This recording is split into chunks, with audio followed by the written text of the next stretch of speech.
बेटे मूल कॉन्सेप्ट पिछले लेक्चर में हम लोगों ने पढ़ा। तो बेटा अब हम लोग एक छोटा सा कॉन्सेप्ट देखेंगे एएमयू का। बेटा वो भी इसमें जुड़ा हुआ है। जैसा कि मैं बार बार आपको बता रहा हूँ कि कुछ इसके टॉपिक एक दूसरे से कनेक्टेड हैं और वो टॉपिक एक साथ अगर हम यूज करेंगे तो क्वेश्चन तभी बनेंगे। तो हम लोग अभी कॉन्सेप्ट को समझ रहे हैं बेटा। एक कॉन्सेप्ट है छोटा सा एएमयू का, तो वो कॉन्सेप्ट हम लोग देख लेते हैं, उसके बाद हम क्वेश्चन कुछ कर लेंगे। राइट। तो बेटे जैसे एएमयू एनसीईआरटी ने इसको जो है यू भी लिखा है। जैसे हम अगर लिख दें ए एम यू, राइट। तो ए एम यू को शार्ट में केवल यू भी लिखा गया है।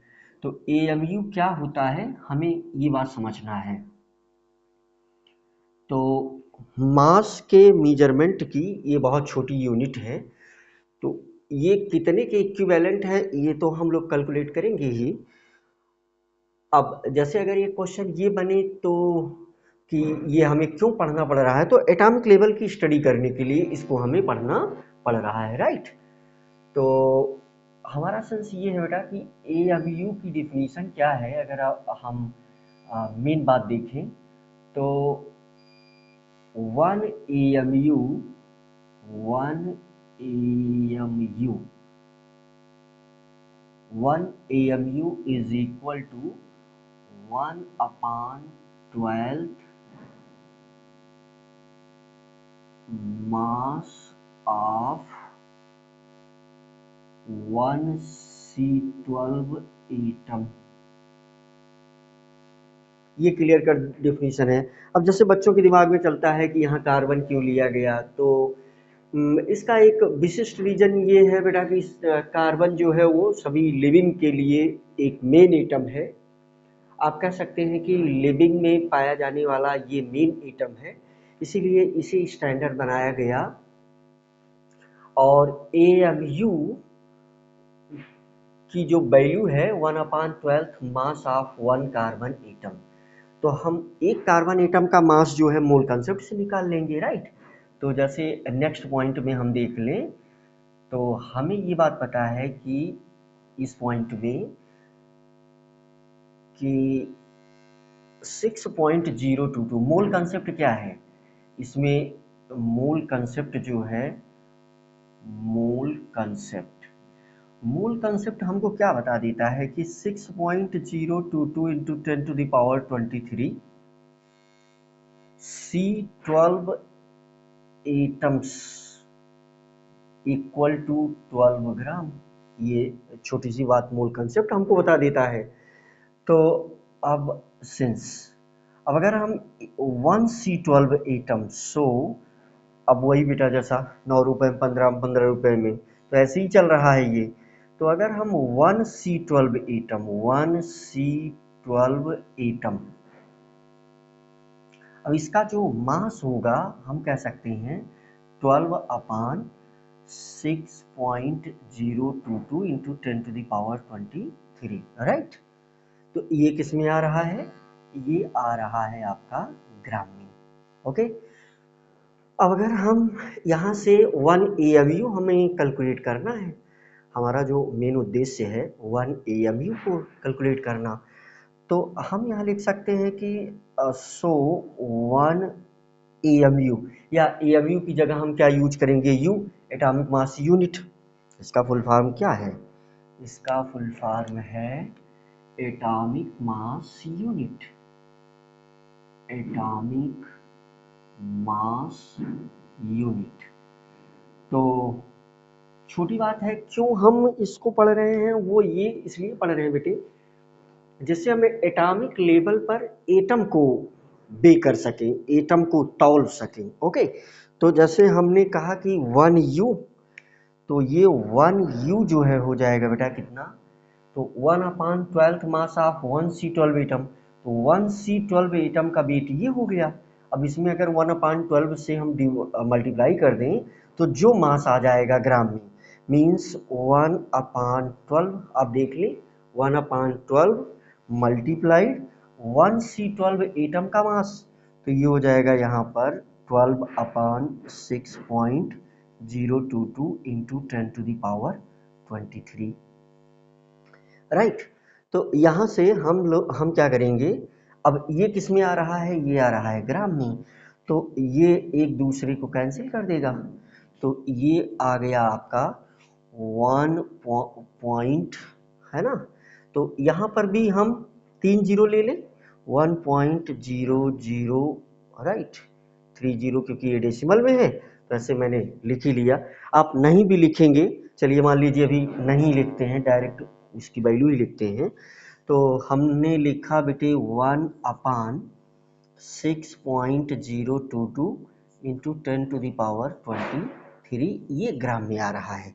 अब 10⁻23 ऊपर जाएगा तो ये माइनस में हो जाएगा, तो इसको हम लिख सकते हैं, ये -23 हो जाएगा, और चूंकि 1 में 6 से हम डिवाइड कर नहीं सकते तो एक यहाँ पर और हम बढ़ा लेंगे, तो हम इसको लिख सकते हैं 10 इंटू 10⁻24 डिवाइडेड बाई व्हाट, 6.022, ठीक बेटा। तो अब देखो ये ऊपर 10 है, नीचे 6 है, उसके बाद डेसिमल में है, तो अब ये इसको डिवाइड आराम से किया जा सकता है। तो कहीं ना कहीं हम अगर 10 के बगल में 1 2 3 जीरो बढ़ा लें, और फिर यहाँ से चूंकि हम यूनिट, वैसे तो केमिस्ट्री और फिजिक्स में बेटे लगभग अप्रॉक्सीमेट आंसर अगर आ जाए तो वो आंसर सही होता है, और हमें कोशिश करना चाहिए कि जितना एग्जैक्ट आंसर निकल पाए, लेकिन यहाँ हम चूंकि एक यूनिट बना रहे हैं इसलिए हम किसी भी डिजिट को छोड़ेंगे नहीं, डायरेक्ट डिवाइड करेंगे। लेकिन हर जगह ये चीज़ लागू नहीं होगी, बाकी क्वेश्चन, जनरल क्वेश्चन करते समय हम कुछ चीज़ों को यहाँ से, जैसे 0.022 है तो उसको स्किप कर सकते हैं, यहीं डायरेक्ट डिवाइड कर सकते हैं, तो अप्रॉक्सीमेट, लेकिन हम यहाँ इसको नहीं छोड़ेंगे, डायरेक्ट वो करेंगे। तो देखो इसको आप लिख सकते हो, एक 10 के बगल में आप 1 2 3 3 जीरो बढ़ाओ, तो 1 2 3 मल्टीप्लाई 10⁻24 डिवाइडेड बाई 6022। तो 10 के बगल 3 जीरो रख करके हम लोग क्या करेंगे, 10 के बगल 3 जीरो रख करके और इससे हम इसको डिवाइड कर दें, तो चलो देखो एक छोटा सा डिवाइडेशन भी यहाँ हो जाए, ठीक है। तो 10 के बगल में 1 2 3 जीरो हमने रख दिया और इससे हम डिवाइड कर रहे हैं 6022, ठीक है। तो ये 1 जा 6022, अगर हम इसको सब्ट्रैक्ट करेंगे तो ये 10 से 2 निकलेगा, तो फिर बेटा आ जाएगा 8, ये हो गया 8 आपका, यहाँ पर 9 बचेगा तो यहाँ हो जाएगा 7, यहाँ पर 9 बचेगा तो वो पूरा 9 आ जाएगा, यहाँ पर 9 बचेगा तो 3 आ जाएगा। अभी डिवाइडेशन पॉसिबल है नहीं, तो हम जीरो बढ़ाएंगे, डेसिमल लगाएंगे, जीरो बढ़ाएंगे। अब ये 6 जा, तो 22 6 जा 132 एंड 6 6 जा 36, ओके। तो अगर हम अब सब्ट्रैक्ट कर दिए तो फिर से यहाँ 8 आ गया, यहाँ 7 बचा तो यहाँ पर आ जाएगा 4, और यहाँ पर 7 से 1 निकलेगा तो 6 हो जाएगा बेटा, यहाँ पर फिर से क्या आ जाएगा 3, ये 3 से 3 कैंसिल आउट, यहाँ पर एक हम जीरो अगर बढ़ा लें तो फिर 6 जा जाएगा, राइट। तो 6 फिर वही हम लिख सकते हैं 36 132। अब सब्ट्रैक्ट करेंगे तो ये आ जाएगा आपका कितना 8, यहाँ फिर से, यहाँ पर फिर से 4 आ जाएगा, और यहाँ ये हम सब्ट्रैक्ट करेंगे तो 1 निकलेगा तो 3 आ जाएगा, और ये कैंसिल आउट दोनों हो जाएंगे, 3 6 इक्वल है, कैंसिल हो जाएगा। तो अब यहाँ एक जीरो बढ़ाने से तो डिवाइडेशन पॉसिबल नहीं होगा, तो एक जीरो यहाँ भी बढ़ाना पड़ेगा, तो फिर से एक जीरो यहाँ बढ़ जाएगा, राइट।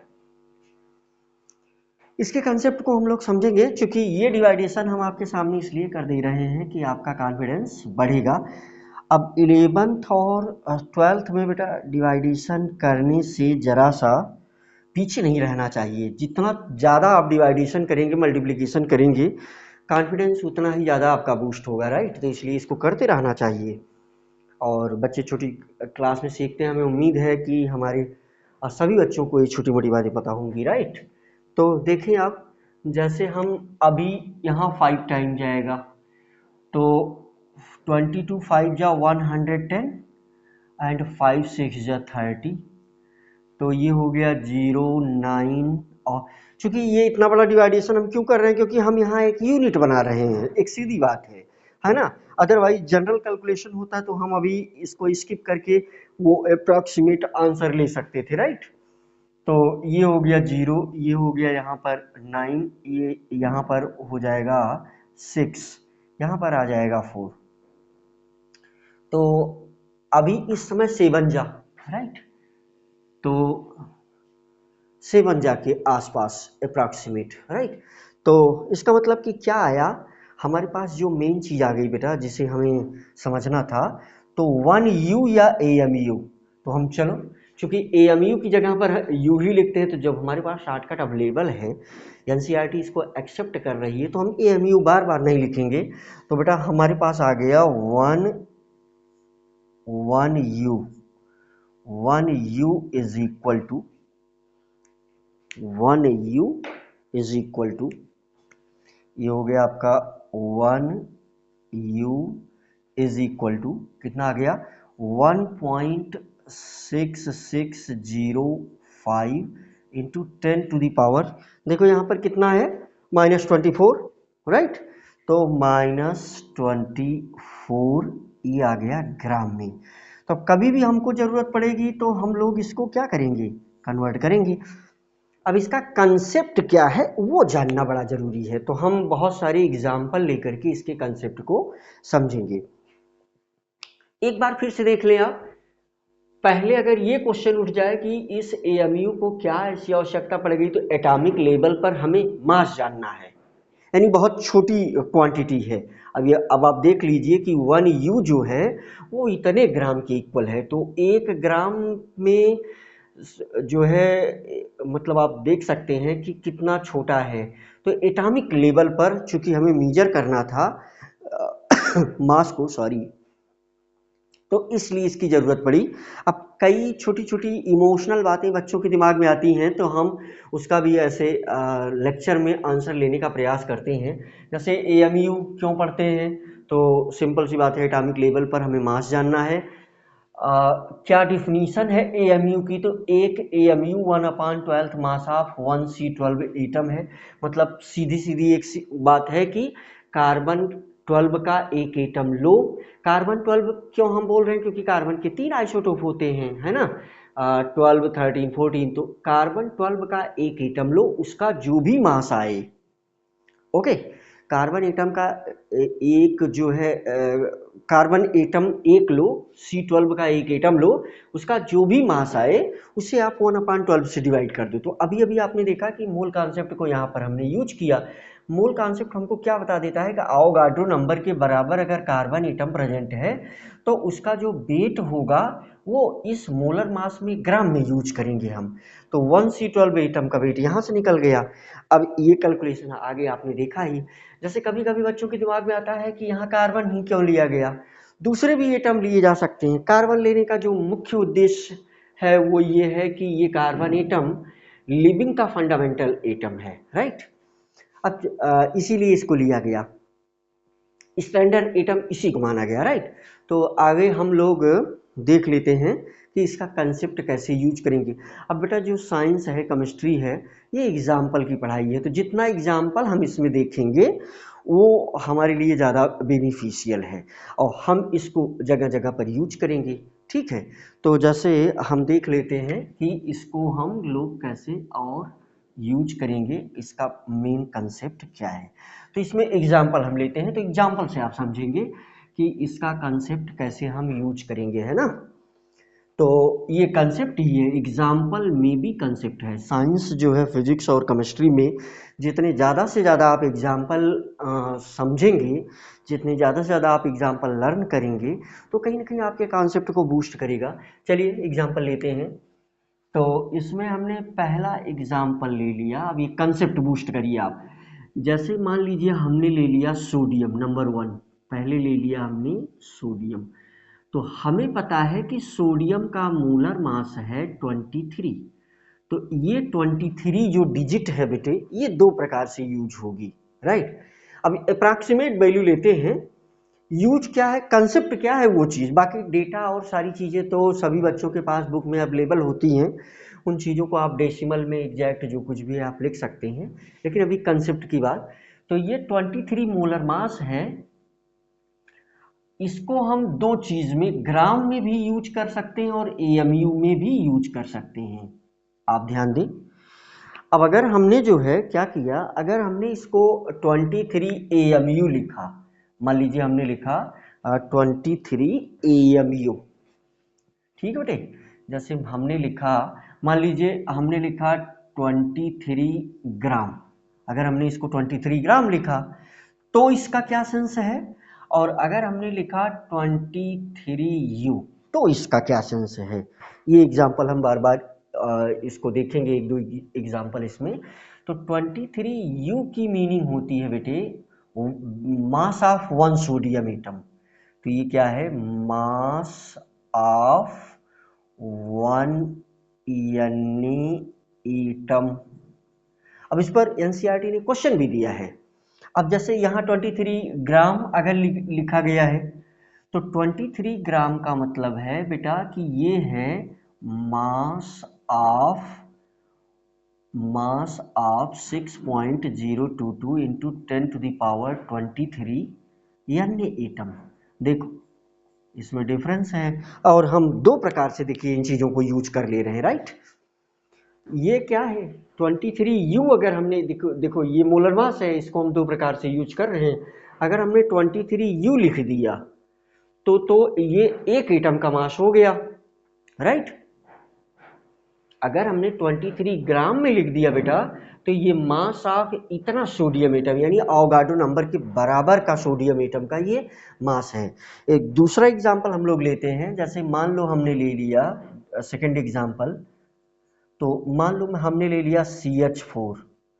तो CH4 का जो मोलर मास है हमें पता है ये आता है आपका 16। तो 16 को हम दो तरीके से यूज कर सकते हैं, राइट। एक तो हम 16U यूज कर सकते हैं, 16U, और दूसरा हम यूज कर सकते हैं 16 ग्राम। तो 16U की क्या मीनिंग है, 16U की मीनिंग है, यही कंसेप्ट है ना। तो 16U की बेटे ये मीनिंग है कि ये है मास ऑफ 1 CH4 मॉलिक्यूल, है ना। ये 1 CH4 मॉलिक्यूल का मास है। और ये 16 ग्राम क्या है बेटा, तो ये जो मास है, मास ऑफ क्या, mass of 6.022 into 10⁻23 CH4 molecule, CH4 molecules, ये इसका मास आ रहा है। यही कंसेप्ट हमें समझना है। देखिए मेन चीज ही इस एग्जाम्पल में आ रही है, इस चीज को आपको समझना चाहिए। एनसीईआरटी ने इस पर क्वेश्चन भी दिया है, तो चलिए अगर आप चाहते हो तो हम क्वेश्चन भी देख सकते हैं, है ना। इसमें देखो बेटा मैं क्वेश्चन नंबर भी बता दूं, और अभी छोटे छोटे पॉइंट बिल्ट हो रहे हैं इसमें, है ना, कॉन्सेप्ट आपके बिल्ट हो रहे हैं। ये एनसीईआरटी में बेटा क्वेश्चन नंबर जो है वो है आपके पास, आप कह सकते हो ये क्वेश्चन नंबर है 1.33, चैप्टर फर्स्ट का क्वेश्चन नंबर 1.33, है ना। तो चैप्टर फर्स्ट का क्वेश्चन नंबर 1.33। अब ये क्वेश्चन बेटे आप देख सकते हो कि चैप्टर नंबर फर्स्ट का 1.33 क्वेश्चन, ये क्वेश्चन है चैप्टर नंबर 1 का 1.33। तो इसमें देख लो आप, इसमें दिया गया है कि calculate the number of atoms in each of the following. तो 52 मोल्स ऑफ आर्गन है बेटा, तो एक मोल आर्गन में अवोगाड्रो नंबर के बराबर होता है, तो डायरेक्ट आप अवोगाड्रो नंबर से मल्टीप्लाई करो, आपको आ जाएगा पहला सवाल। बिल्कुल पहले सवाल का आंसर क्या हो जाएगा, पहले सवाल का आंसर हो जाएगा अवोगाड्रो नंबर मल्टीप्लाइड बाई 52। दूसरा इसमें क्वेश्चन किया गया है कि 52U ऑफ He, तो ये U देखिए आ गया है, तो हमसे ये क्वेश्चन यहाँ पर 52U ऑफ He, इसमें He का कितना एटम होगा, राइट। तो हमें क्या पता है कि यची का अब सॉल्यूशन, हमें ये पता है सॉल्यूशन आप देखें, हमको क्या पता है, हमें पता है कि ये है हमारा यची का जो मोलर मास है वो है 4।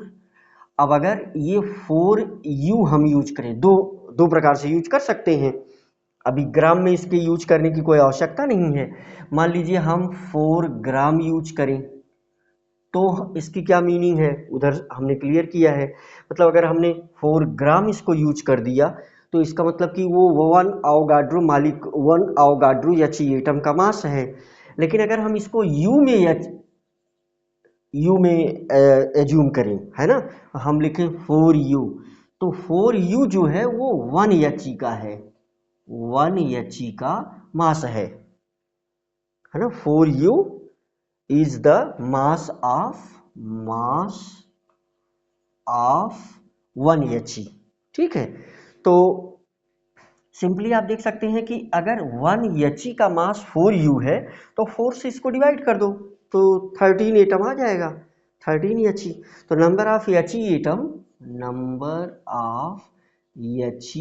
एटम, तो ये क्या हो जाएगा, ये हो जाएगा आपका 52 डिवाइडेड बाई 4, तो ये आ जाएगा आपका 13 एच एटम, है ना, 13 एच, ये हीलियम का 13 एटम, ये आंसर हो गया।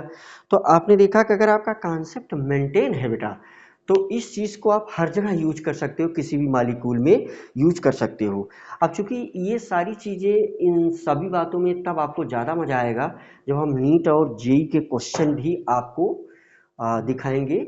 और लास्ट में चैप्टर खत्म जब हो जाएगा, जैसा कि बेटा हमने चैप्टर को 9 पॉइंट में डिवाइड किया है, जब चैप्टर खत्म हो जाएगा तो हम एक माइंड मैप टाइप का, एक वन शॉट टाइप का, बहुत कम समय में, पॉसिबल मिनिमम समय जो होगा, तो उसमें हम सारी चीज़ें डिस्कस करते हुए क्वेश्चन पर पहुंच जाएंगे, राइट। तो क्वेश्चन आप देखेंगे तो आपको पूरा एंजॉय आएगा। तो ठीक है, पढ़ाई करते रहें आप। हमारे नेक्स्ट वीडियो में हम इसके आगे स्टाइकोमेट्रिक एनालिसिस की चर्चा आपसे करेंगे। ठीक है बेटा।